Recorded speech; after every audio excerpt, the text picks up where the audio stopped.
আসসালামু আলাইকুম। বর্তমান সময়ে দেখা যায় প্রায় ১০০ জন তরুণের মধ্যে ৯০ জনের স্বপ্ন থাকে একটি সফল গরুর খামার করার। কেউ সেই স্বপ্ন পূরণ করতে পারে, আবার কেউ নানা কারণে থেমে যায়। আলহামদুলিল্লাহ, আল্লাহর অসীম মেহেরবানিতে আমিও আমার স্বপ্ন পূরণের পথে হাঁটছি।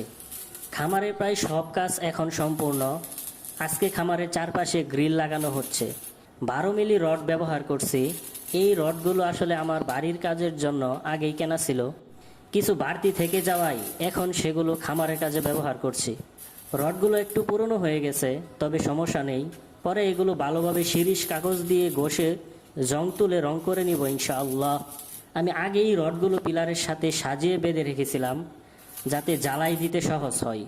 এখন খুব সহজেই জ্বালাই দিতেছে।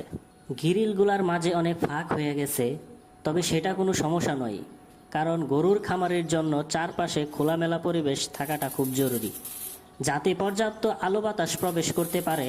এতে গরুগুলো স্বস্তিতে থাকে এবং ভালোভাবে বেড়ে ওঠে। আমার খামারে ৬টি গরুর জন্য সেট আপ করছি। পুরো খরচ, ইট, বালি, রড সহ সব বিস্তারিত ইনশাআল্লাহ কাজ শেষ হলে আপনাদের সাথে শেয়ার করব। আমি একজন নতুন খামারি, তাই সবার দোয়া ও পরামর্শ কামনা করছি। বিশেষ করে অভিজ্ঞ খামারিরা কমেন্টে মূল্যবান পরামর্শ দিলে কৃতজ্ঞ থাকব। ভিডিওটি ভালো লাগলে লাইক, কমেন্ট ও শেয়ার করতে ভুলবেন না। খুদা হাফেজ।